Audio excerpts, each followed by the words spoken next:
if it's a MIDI keyboard with weighted keys, like I feel that it is so much easier to like replace a key on a like piano because it's a physical object that you can easily do, as opposed to a piece of hardware that is counterweighted and usually plastic. That's like, if you break a weighted key on a MIDI keyboard, you're fucked. You buy a new $1,000 MIDI keyboard. Yeah. And, yeah. Oh, that makes sense. I found I'm in the slightly higher than Mad Catz third-party controller group. Like, I'm not doing like the cheapest third-party controller. I'm doing the nice one, but I'm not doing the better than like stock. You're doing the Logitech. You're a Logitech kind of. Yeah, we're not first party, but we're not to it. The Hori. We're not the boutique. Sure. We are below boutique, below stock. Yeah, but very sturdy, reliable. Yes. Yeah, I feel like Logitech is right on the money for this. Like everything they make, I don't know about it anymore. I haven't bought anything from them in a long time. Oh, they're good. When we worked at Best Buy, everything I bought from them, I was like, this is like nice. I'm glad I bought this. It'll get outdated before it breaks. Mm-hmm. Yeah, that's a good way to put it.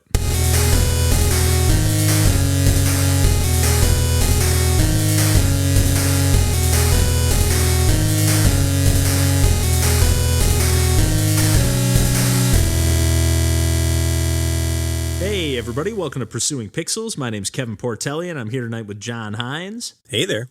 And Randall Nolery. Hey folks. And we are back as always to talk about some video games. And I feel like I'm kind of getting situated here in my new apartment. Feels like a little more proper. I've recorded a couple intros here. We've done one episode recorded here. This is the second one. And speaking of just getting kind of situated in my new apartment, I think I've mentioned, how much I've been looking forward to getting like my TV hooked up and like being able to play some video games proper. Some of the stuff that like even, I don't necessarily think that I'm going to like get sucked into Tears of the Kingdom. I think that game just wasn't necessarily speaking to me, but I do think maybe being able to like turn out all the lights and, or maybe have just like a small light in the background or throw on some headphones or just, have some speakers set up and get cozied up in the living room and like hunkering down with like an adventure game, even Mario Wonder or something like that. I think I might have had even a little more fun with that game than I did. So anyways, a game that I didn't necessarily think I was going to grab maybe at all. If not, definitely not right away. But in the first couple months here, I saw that WarioWare Move It was on sale and it was released at $50, which is, not a terrible price. And I'm a pretty big fan of the WarioWare series, overall.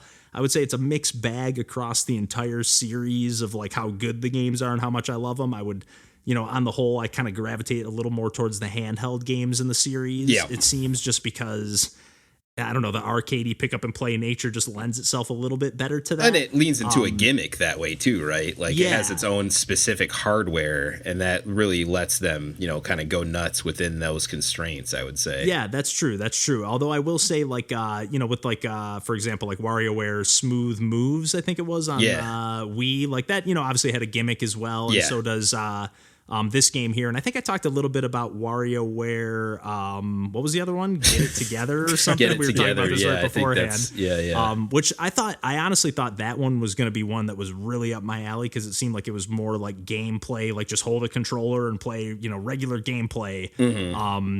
Controls, press A, press B or whatever. Pretty straightforward. I thought that was going to speak to me a little bit more. And it was fun, but didn't really fully grab me. So anyways, this, I saw that WarioWare Move It was on sale for $30. I had like $15 of Amazon points. So I was like, okay, I can pay literally $15 and check out the new WarioWare game. And even if it's a bust, so be it.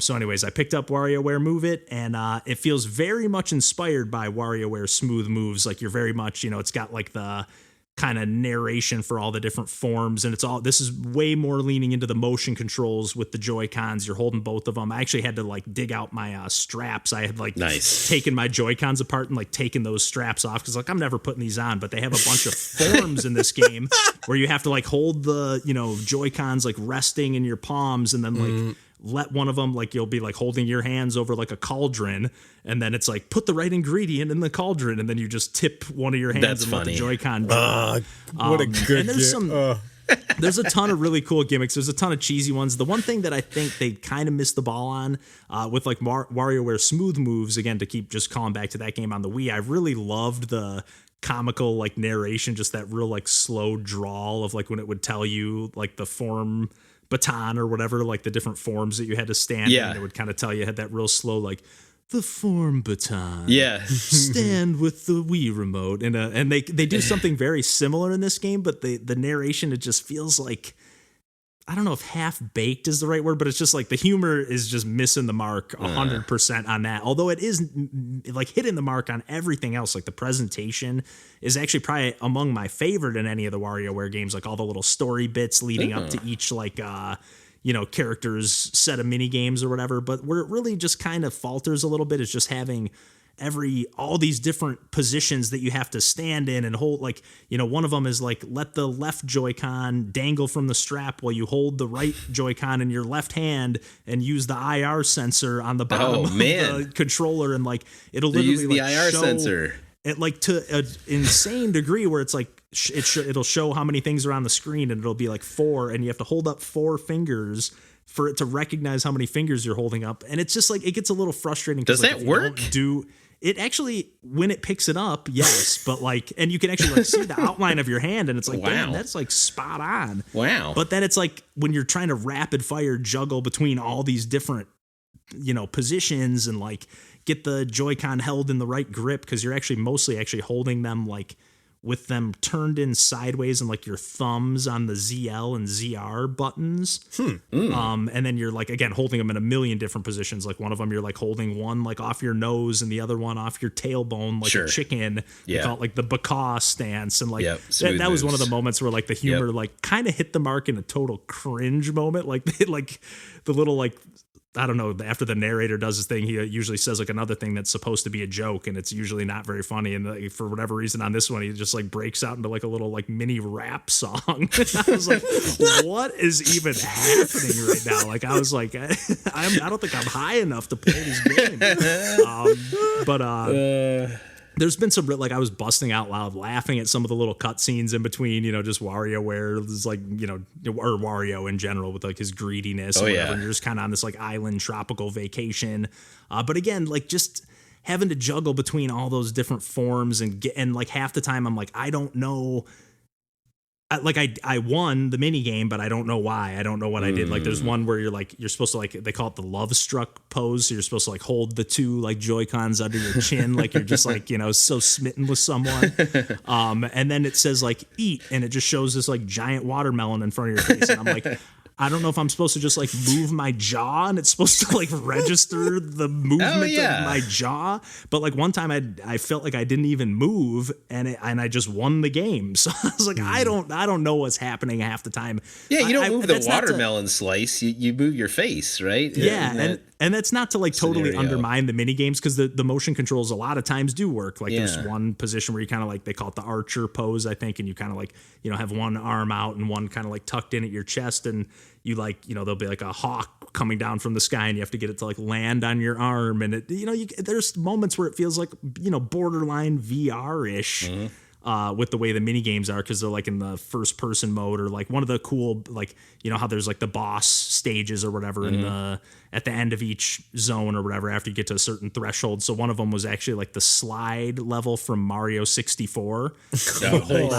You hold out the Joy-Cons to the right and left, like fully arms outstretched, like, as far as your wingspan will go. I think they call it like the scales pose. For some of the names, it's like that doesn't make sense. But anyways, like it felt pretty intuitive. Like you literally just kind of like tip your arms side to side. And again, this is how much do you want to get into it? You could probably cheese it and just sit there on the couch and tip the Joy-Cons and, do the same thing. But like it felt pretty, like I was able to beat it on the first try. Nice. And like, it felt really smooth. It was actually that. There were moments while I was playing this game where I was like giggling to myself, and like, again, I'm just playing by myself in my apartment, and I'm like, there were some joyful moments while playing this game. So like, I'm by no means trying to undersell it, because you can play the story mode in 1 or 2 players, which I don't know how that works. And then you can there's a multiplayer mode for 1 to 4 players, which looks like everybody just has one Joy-Con for that. Makes sense. And they do have, I'm just playing in the right-handed mode, but they do have like you hold down a different button to have it default to left-handed, and it shows you, obviously it accommodates to like what position you're holding each Joy-Con in for, some of them obviously for that arms outstretched scales pose, like it doesn't matter, but like for the archer, you're going to have your left arm out front, depending on what handed you are. So I feel like they took a lot of things into consideration. I just feel like it kind of, especially for a game that could potentially be a ton of fun, to be like, let's fire this up at a party. And like, especially if somebody isn't able to, because you, at least in Smooth Moves, you only got to see those like intro, how to hold the Wii remote one time. I was going to call it the baton, which is what they call it. The thing.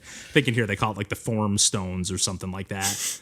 But like, if you're not able to like introduce, like they show you, and then that kind of like interrupts the flow of the game, because before every game, they got to go Love Struck, Scales, and it like has a little pop-up that like tells you what position to stand in. And it's just like, I don't know, it just breaks the immersion of the experience where like when you're playing WarioWare Touched, you're just like, let me just rapid fire, play minigame after minigame after minigame without really the interface being like shoved into my face every time, I guess, if that makes sense. Yeah, I get that, but I also do really love just the WarioWare aesthetic of not really paying any reverence to like, this is how you hold a controller, and like coming up with something so on its face, goofy and ridiculous.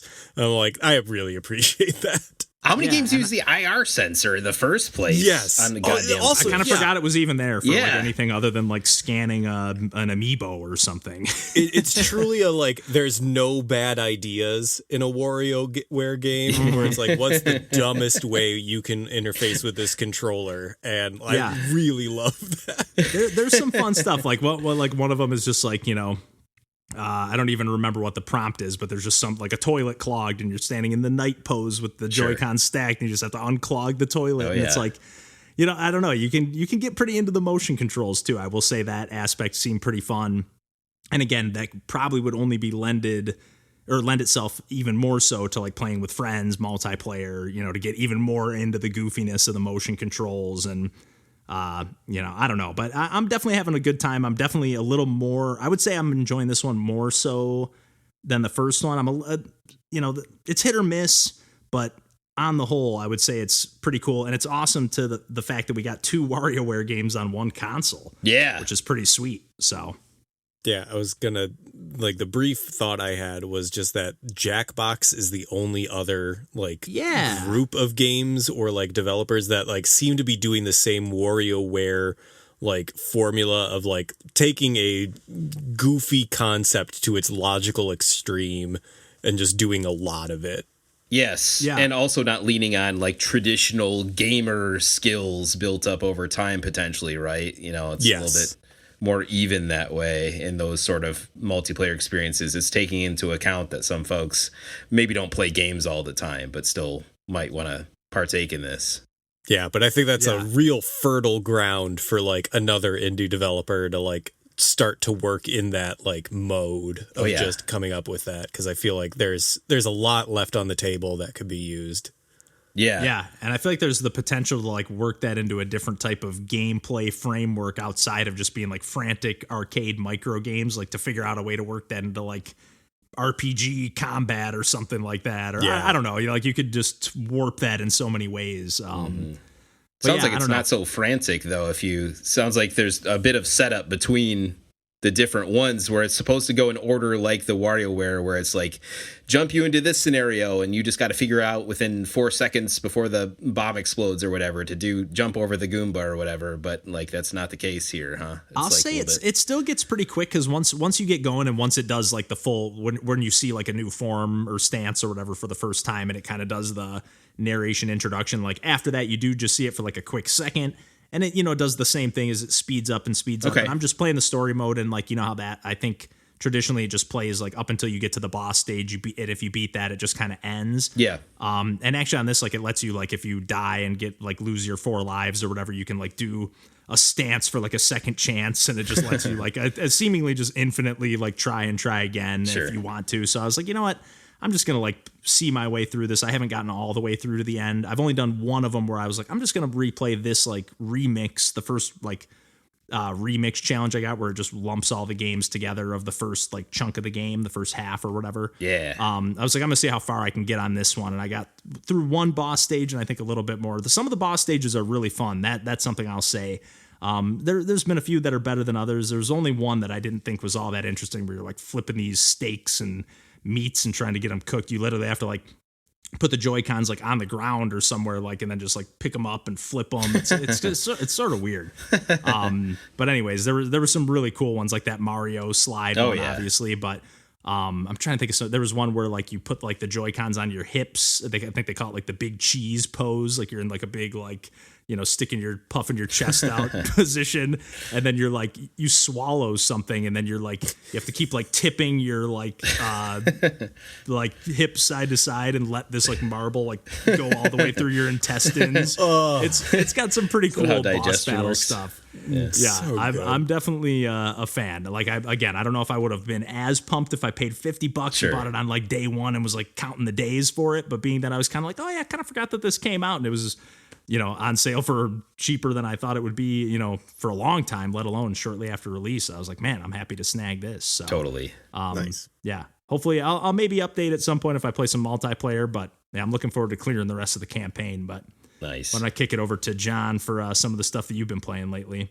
Yeah. So I've mentioned it on an earlier episode about how I've been replaying a lot of old games on Steam Deck, or using the Steam Deck as kind of an excuse to replay games that I like played through once and really enjoyed. And some of them I mentioned on this podcast, but these are kind of the second times that I've ever first replays of a lot of these games that I said I really liked. And it's my, I guess, first chance of reevaluating a lot of the games that I said I liked on the first time. Spoiler alert, I still love them all. They're still so great, but I love them for different reasons now, or I can appreciate them for different reasons now. Even better. And so one of them was Hades. I mentioned that I was replaying Hades, and I just recently saw credits again on Hades, and I've kind of, having played it through once and seen credits and played the after credits part of the game for a long time after that, I kind of knew what the not really optimal way of playing the game is, but at least in terms of unlocking content at the most efficient way possible.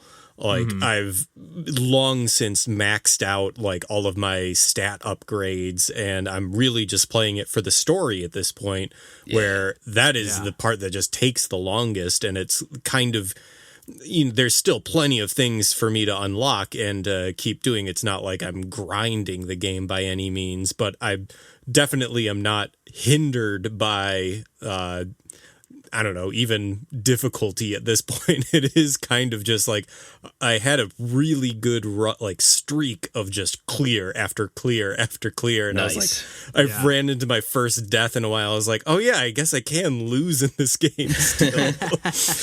But that one only took me like around 40 hours to see to completion, quote unquote. Nice. But a short hike, I almost fired that up today. Oh, it's still so good, man. It took me less than 2 hours to see credits on that. And it wasn't like I wasn't trying to speed through it. I was still trying to take my time, but like anything that I didn't necessarily want to do, like I was still like booting it up and just fishing and not doing anything. I was just like, yeah, I just want to go over here and fish for a bit and then like turn the game off. And even then, like, still only took 2 hours for me to see credits on that. And I was That's interesting, because I just saw like I can't remember where I read like a little mini review or write up or something on the game, and it mentioned that it was like, oh, you could play through the whole thing in an hour or two. I was like, I thought it was more like 4 or 5, but so did I. Yeah, maybe you're right about it being a little shorter. But I think like when I was playing it through the first time, I was really luxuriating in it, and I was taking my time, trying to do everything, and I was not necessarily doing that where I was like, yeah, I know this whole thing will set off like a series of quests that I could do, or I could just go to this area and I could just like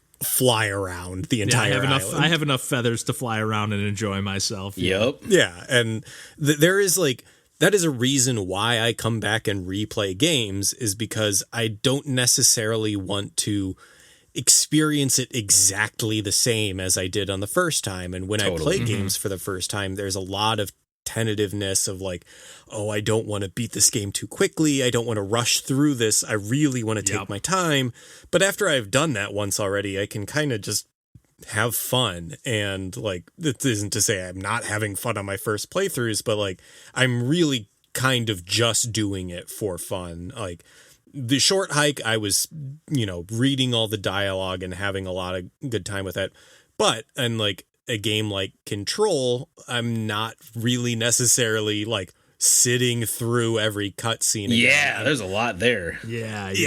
I'm sitting through a lot of it because I like every time that I come across a thing or is like, man, I forgot about this. This is so cool. All the logs and videotapes and dialogue and shoot, there's just tons that you could go back to if you wanted to. But I have the luxury of having seen it once before. Yeah. So anytime I come across something, it's like, yeah, I remember this. This wasn't that exciting for me. And I can skip through all of the parts that are boring. And I was like, ooh, this kind of rules. Yep. This is kind of nice.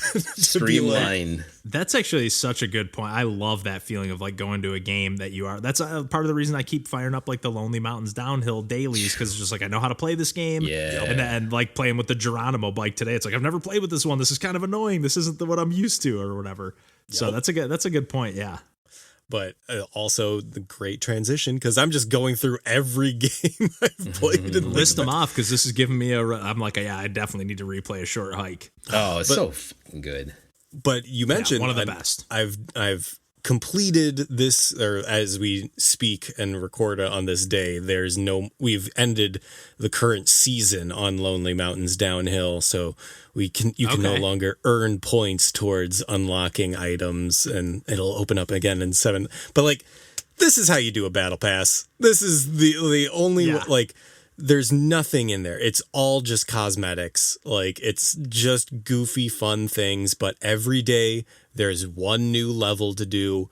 And every day it's just a good, like, fun thing that I can boot up and say, I'm just going to do whatever the challenge is. Oh, it's mirror mode, like double penalty on crashes, but like you have infinite acceleration and it's night. Like it's just nice to have a randomized set of things on like a game that the entire enjoyment is just playing it. Like, there's really just pure reflexes. Yeah. And what, like 20, 30 minutes out of your day probably just to... Yeah, I played today's daily. It was about 15 minutes. Because I remember thinking, like, I was worried because I was about an hour before we started recording tonight. And I was like, I better not get, like, sucked into trying to, like, get the best time on this stage and play for an hour or something. And I was like, oh, man, that was only 15 minutes? There was, I think there was one during this season that was a free ride and like a lot of obstacles, and like that was just that one was not. I think we texted or whatever in the Discord about this one because I know there was one that I didn't finish, and I think it might have been that one. It had no checkpoints or anything. I spent so long doing. Yeah, there were no checkpoints, so you had to do it from the top to the. You finished that one? I finished every single day, like this. Oh man, this season, and nice. That's a feat in and of itself. But also, it's just a level. Like, it's so low commitment. Yeah. And, like, some of them went by really quick because they were on levels that I had memorized. And, like, with my ideal bike setup. So it was really no issue. But then that one was, like, it took me at least an hour to beat. And, like, it was... At the point, it was such a low investment where I was like, I can do this. Like, I don't need to like give up or like be like, this one sucks too much to complete. I was like, no, this is a low pressure. Just set yourself out. You can do this and you can accomplish it. Go slow. Yep. Yeah. And I don't know. It feels nice. That was I really like how that does a seasonal element because usually it's manipulative and gross. Yeah, I'm trying to coax you into spending some money or something. Yeah, right. And then I'll just touch on it one more time because I have played this now for 160 hours. Monster Hunter World. Rack 'em up. Been playing Charged Blade now, and now it feels good to have 3 weapons that I have under my belt and can like feasibly play through the entire game with. And nice, man, it's great. But at the same time, I'm like, oh, should I ask someone what my next weapon should be? Because I want to learn something new, but also I'm scared because they all control so differently, and I do not want to go into a master rank battle at learning a new weapon. Fair. It's got to be an internet board for that, you would imagine.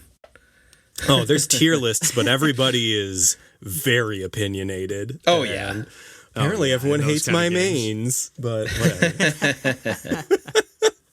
Means you're picking the interesting ones. Yeah. But Randall, what have you been playing? I have been not playing a lot of video games on video game consoles lately because I've had visitors, and when I have visitors, the TV's encumbered by whatever football or whatever else is happening, and that's okay. And I'm just kind of running around a lot. So, if bathroom breaks or whatever else, guess what you always have on you is it's your cell phone. You always got your cell phone. And actually I've got an iPad too. And this game, Slay the Spire, is also available on Apple Arcade. Oh, I didn't know that, actually, that it was on Apple Arcade. Nice. It is. And I'm like, I'm going to play this on Apple Arcade, while we have visitors and whatever else. And I did that a couple of times. Like, this is great, big screen and everything else. But the practicality of this other thing is just always in my pocket and just kind of wins out over time, especially when the progression is not shared between my, Android phone and, this iPad. Gotcha. And so then, one just ends up winning out that way. So Slay the Spire, I played a lot of it back when it came out on Switch. We talked about this many episodes. Did we? In the early that days, sounds about right. Yeah. I remember we would talk about each character one at a time. Okay, we're digging into this one now. I have no recollection. Yeah, for the people who were good at the game and unlocked more characters. Yeah, that's fair. I definitely remember facing off against the Heart or whatever in the Switch version. And I think you can't, it's like an automated sequence, and spoilers, I guess, for Slay the Spire, but the boss, as it were, one of them anyway, I'm sure it goes deeper, but the Heart is one of the first big bosses it introduces to you. But as you complete a run, it's just you did X amount of damage to the Heart, and then it just kind of ends abruptly with your character. Yeah, I remember it being sort of weird. Yeah. So I'm pretty sure it had actually fought the Heart in the Switch version at the very least, which I think you had to complete the campaign with each of the three first main characters to do that, which are Ironclad, which is the kind of first here's introduction to how this card based combat game works, where it's I guess I should Slay the Spire. Hopefully people have played this and know what it is, but it's card based. Start with a character and they've got their own set of cards, and then it's kind of any other card based Magic the Gathering or whatever, deck builder sort of thing happening, where you go on a run and you're unlocking cards or buying cards from a shop as you gain currency by beating enemies, and you get to unlock a card, choose from one of three as you defeat enemies, and go through this kind of combat tree, I guess, of selections of, go this way with a question mark, or this way for easy enemy, or maybe an elite boss enemy, or until you get all the way to the top of said tree, and then there's a boss, and there's typically 3 areas worth of those trees to get through per character. 3 characters at first. They added a 4th character, the Watcher, in 2020. Nice. Yeah, which... Okay, yeah, I haven't played that one at all, yeah. So that's really what got me, is that this time around when I played on mobile, it was $5, and, I had some, nice. Google Play money or whatever. I'm sure, why not? I know Slay the Spire. Yeah. It had been a while since I've been addicted to any mobile game, and I knew that I would like this, just because it lends itself to a very touch interface. I'd say even more so than a controller-based interface. Yeah, I agree. The only downside I'll say on the front side is you play something like this on a phone, it's a lot of swipe actions, and then your phone's like, oh, you wanted to like, you know, close this or minimize this program, you know, when I'm trying to like pull a card out of the bottom, you know, and swipe upwards. Like, oh, okay, yeah, you wanted to switch over to your messaging app or, you know, Chrome browser or whatever. I was gonna say, like, when you mentioned that you've like started out on iPad and then moved down to your phone, I was like, oh, that's so much real estate that you lost there. Big time, let alone, you know, visual fidelity. Yeah, it's not great that way, but just the convenience. That convenience factor, like you said. Yeah, there's something to be said about just busting out the phone and playing some Point P. Really, that's why the Switch has sold so many, you know, devices, because it's even that, it's you know, hooked up to your TV, and then you just grab it out of the dock and you go. Like, that's worth so much. And so yeah, that's tough with the swiping. That happened, like, and it's, you know, I've never gotten better at that. I feel like that happens practically every time I do it. I'm like, I just, you know, I'm haphazardly just like, yeah, I want this. Or, you know, there are cards that let you, you know, you start by drawing like maybe 5 cards in your turn or whatever, but 4 or 5. But then there are cards that let you draw more cards, or, you know, potions that say draw more cards, or relics that say draw cards if this sort of thing happens. And, you know, there's all these layered effects happening. But, you know, all that's to say, you can get a situation where you've got a handful of cards and you've got like 10 cards, and that gets really tough on a phone amount of real estate to like select a specific card out of that grouping of cards. Like when you don't have, you know, arrow keys or a control stick to move between said cards, to like gets cycle through them. A little difficult that way without the real estate. So, yeah, I've been playing the Watcher, which is the newest character, because I had played so much of those original 3 characters. And the Watcher is another one, kind of like the Defect, which was the 3rd character of 3. Which, you know, initially I the Silent, which was kind of very poison based, and you know, a lot of passive effects. You know, awesome character. It wasn't the first character; it's the second character. Just adds a little bit more depth. There's more manipulation. You know, turn over turn, game over game happening. You know, meta level that you can get into. Defect did that a whole different level with orbs and stuff. And there's like it's very much you know, you need to kind of learn that, and you know, it's going to take a learning curve to get into that character. I never gave it the time. Yeah, and the Watcher's the same way.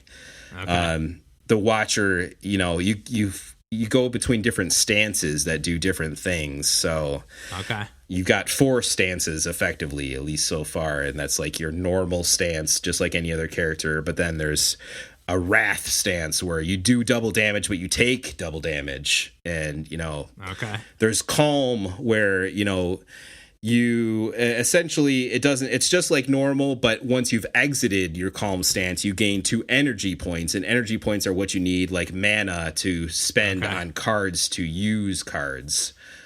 So there's a lot of play where changing your stance on the fly in a turn can give you a lot of extra moves, and you know, you can set something up from a previous turn into your next turn to really, you know, set up a big action essentially. And then there's Mantra, which, you know, if you've gathered accumulated 10 in a given combat, you go into this Mantra mode, and I think it's like triple damage you can deal, but you're not taking triple damage, and that's like your ultimate thing. But it takes a lot to build up to that point, and then it's risk reward of how much damage have you taken in the meantime trying to get up to that point of being, you know, this super character, right? So yeah, that sounds sweet. Yeah, that's a great character. It just, that learning curve is there at first. To like, you're gonna get your ass beat, you're gonna get yourself killed messing with these different stances at first. But as you learn it, and I was able to see credits with this character, but it took some doing and a lot of runs. Nice.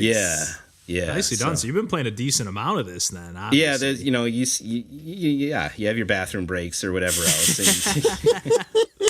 You're ready to go, or you're ready to go to bed, and you know, you just, you know, hey, what's on? Oh, there you go, Slay the Spire's there. Maybe I'll play just one run. You're like, those runs can get pretty long. Runs can get pretty long. Like, so my legs are falling asleep. Maybe let's just minimize this for now. Oh, that's amazing. People. No, it's Slay the Spire is still a really good game. it's a big shock to everybody. I'm glad you brought it up again, because honestly, that was the what was the character before the Watcher? So there's Ironclad's the first one, Silence the middle one, Defect was the other. Okay, so Defect curve. Was like, I was pretty into the game, and then when they added Defect, I remember thinking like it was just a little bit too big brained for me at the moment, and I was like, I already like there was already enough to learn in this game just to learn like the core game. Yes, and I was like, I don't want to learn another huge wrinkle to that, and it just like I kind of like fizzled out of the game. But I remember actually like in the early days of the podcast, I would play that while I was editing. And just like, let me just do a few runs and just chip away, throw some cards, and I remember that vividly. I kind of feel like there's a thing with DLC or like continuing updates like on patches or for these games where like very similar in Into the Breach, like when they had whatever their latest round of DLC that introduced more, like a second layer almost, or it was like round of characters, teams, and they were all like special abilities based on secondary mechanics. Love it. And it's such a treat when you have kind of run into the limits of like the original game's mechanics, and adding in an extra wrinkle or into that is just so fascinating and like really cool in terms of development. Like, because when I remember Into the Breach and they released things like, okay, well, all of these now like have like abilities that are centered around smoke. And I was like, why is that a main mechanic that you're building around? But then you start playing it and you're like, this is the coolest thing I've ever seen. Like, so especially like with a game that is like Slay the Spire, where all of the characters are so there's less characters, so it's a deeper dive. I feel like, and I think that's just so cool. I love it.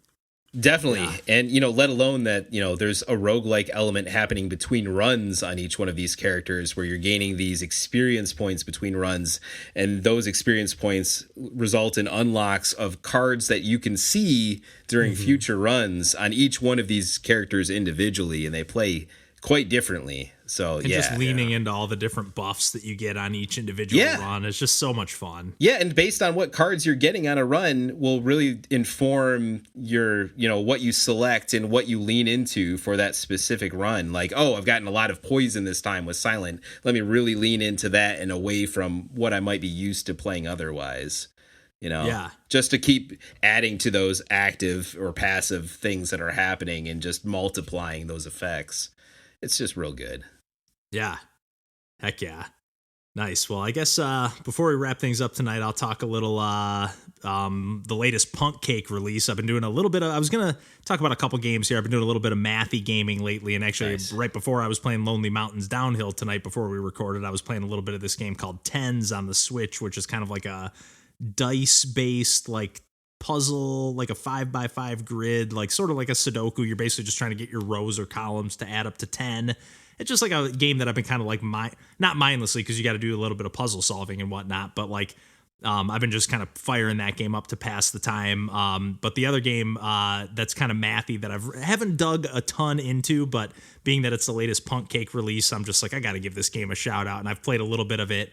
Done like 4 or 5 runs. It's called Super Algebrawl, and the main developer on this one was Benjamin Soule. They kind of have a team of 2 main developers, Remy and Benjamin, and then Pentadrango does the tunes, which the tunes on this game are amazing. They have very much like a Link to the Past, Super Nintendo kind of flavor to the music, at least on the first like world that you play, but just like the kind of sound palette that they're using feels very Super Nintendo, just the muffled kind of muted qualities of it.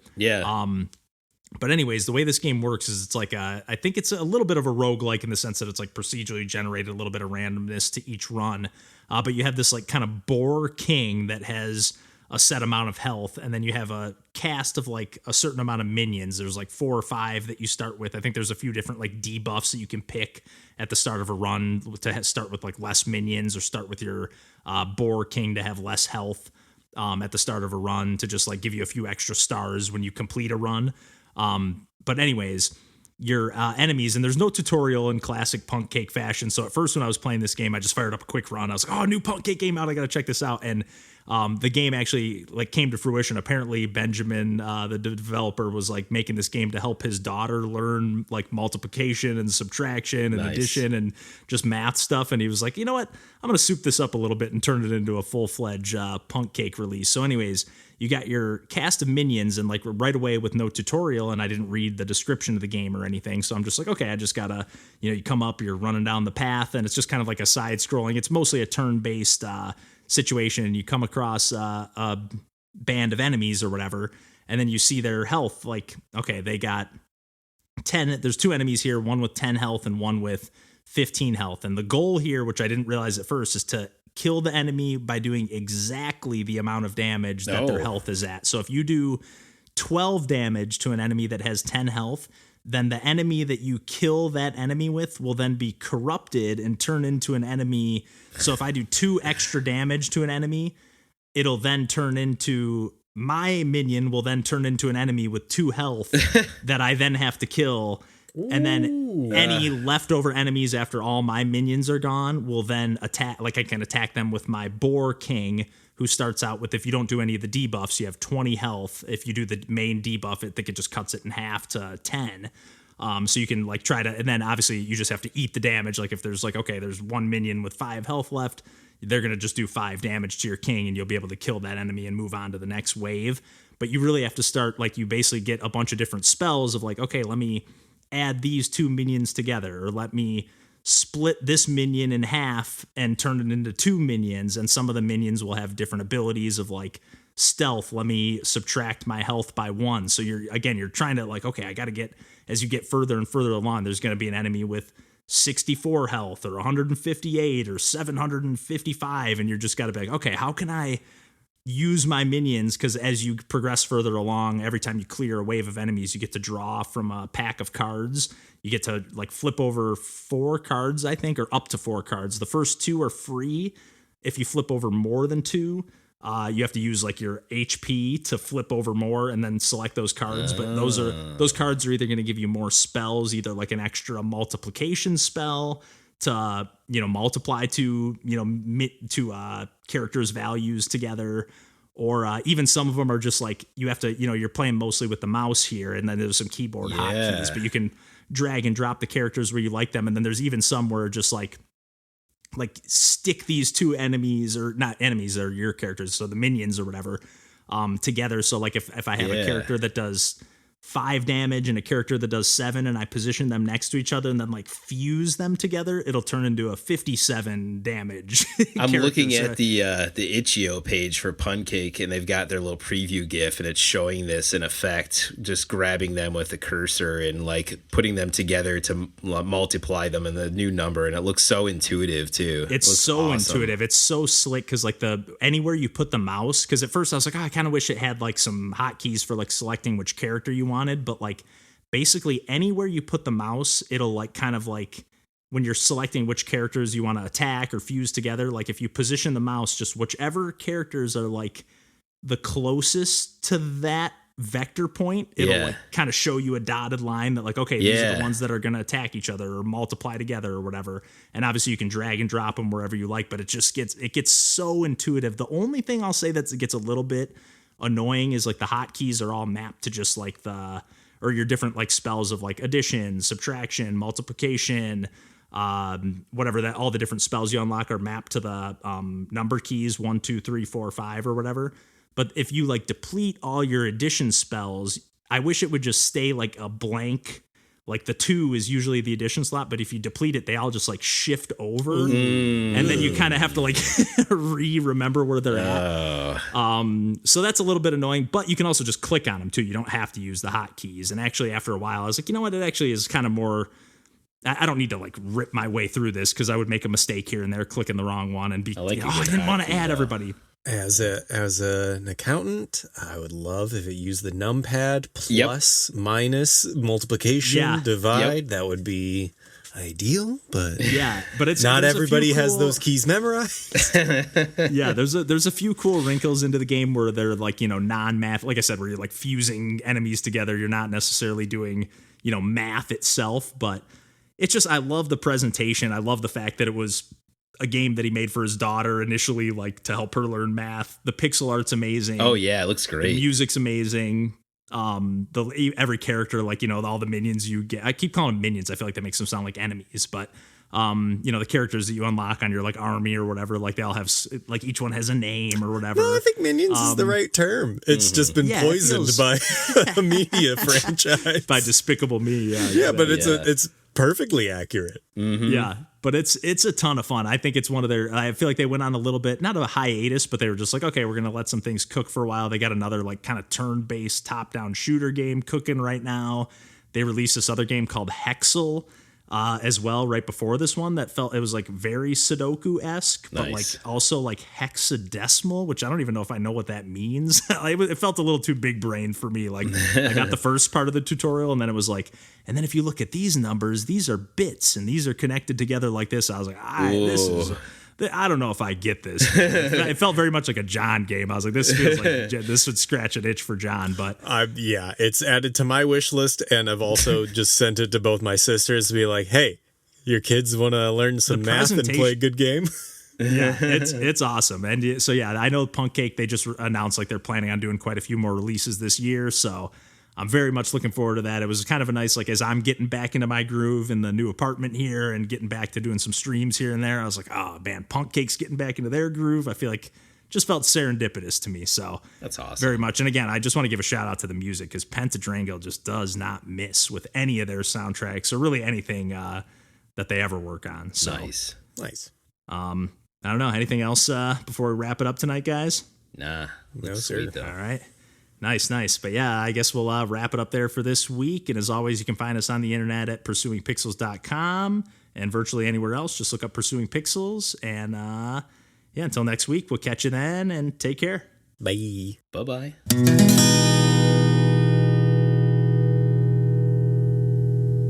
Nice. Yeah, Super Algebrawl is awesome stuff. I think Lauren's coworker who has kids was also asking for video game recommendations because Lauren was like, what video games can I recommend to an 8-year-old, like out of nowhere this morning? And like, I need more context. This 8-year-old, that's like third grade. That's like math. That is useless information. Yeah. You gave me basically nothing. Yeah.